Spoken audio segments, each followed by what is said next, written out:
Big Six Lesson Conclusion by Katie Ely, Amy McCluskey, and Rachel Wicks. We are your hero guides. We are here to help you. The purpose of this lesson is to teach you how to research and to find credible and reliable sources about myths and legends, and you will understand their characteristics. Very, very important. You're going to conduct your research using the Big Six process. You're wondering why it's Big Six. It's because there are 6 different steps. When you get to the final product, you're going to create a presentation to share your findings with the fellow classmates. Here are online resources that you're going to access. This top one is a website that you can go to clarify any misunderstandings you might have. This one that I'm circling is credible sources. So if you're unsure if your source is credible, you can take a quick look at it. If you are brainstorming and you're stuck and you can't come up with any ideas, check out this website. This one is evaluating those sources, understanding what they are. And here we have a video over the Big Six research process itself. Here's our handout that we're going to use. 1, 2, 3, 4, 5, and 6. As I said, there were 6 steps.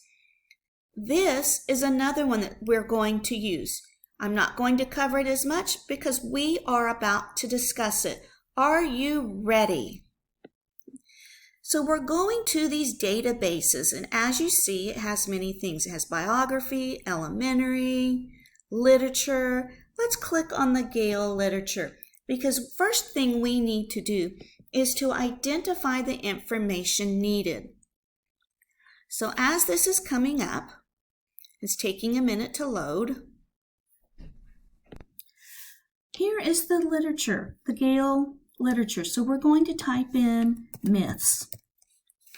And look at that, it comes up with myths in text. And if you click the enter, you have all these different kinds of myths.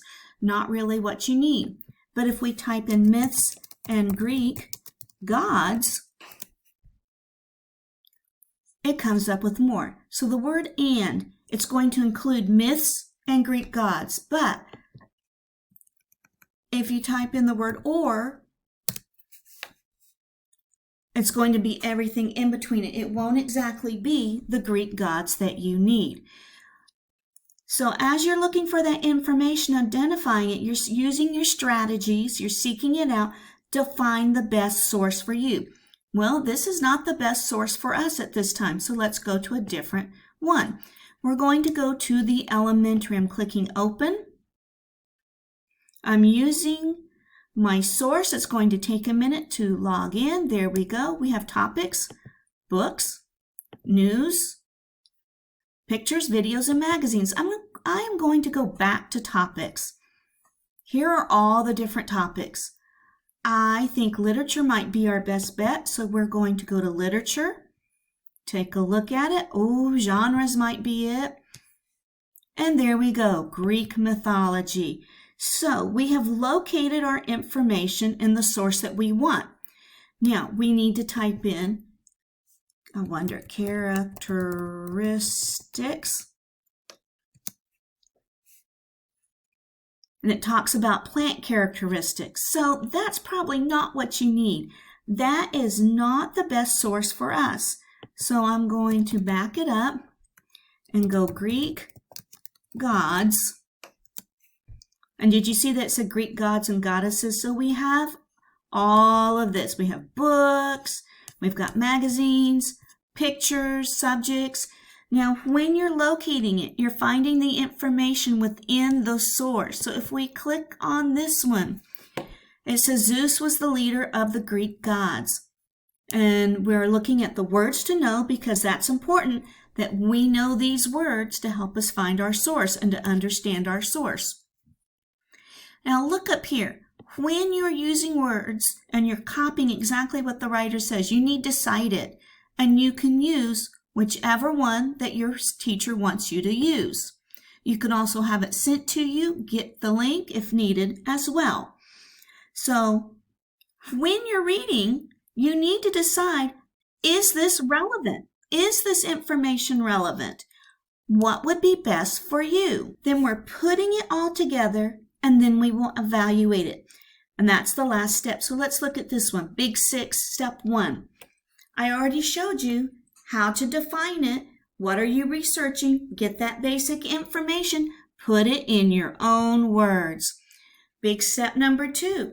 Make a list of possible sources. What articles are you using? Are you using web sources, books, databases, ebooks? How are you going to use this information? Which one will be the best source for you?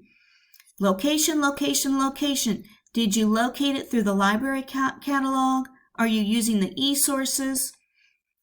Where are you locating it? Is it what you need?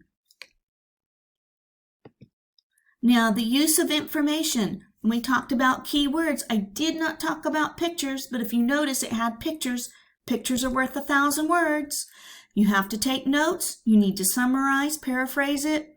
If you quote it, don't forget to cite it. That's big step number 4. And big step number 5, that is choosing your format. You're organizing it. You're putting it together. How will you present it? Did you use outlines? Did you use bullet points? What did you do? And your last step is evaluation. Did you meet your objectives? Is your quality of work good? So when you made that travel brochure, is the spelling correct? Is the font uniform? How did you present it? Did the audience, were they interactive? Did they like it? Was it creative? Was it accurate? You'll need to ask yourself all these questions. So in conclusion, remember, you are a hero in training. Use those big 6 strategies to conquer it. You're going to define it. You're going to seek out that information. You're going to locate your information. You're going to use it and decide if it's relevant. Then you're going to synthesize, which is putting it all together, how you want to present it, and then evaluate. Like all heroes, you're going to check and see if you did a good job. I hope and wish you the best. Thank you for watching this video.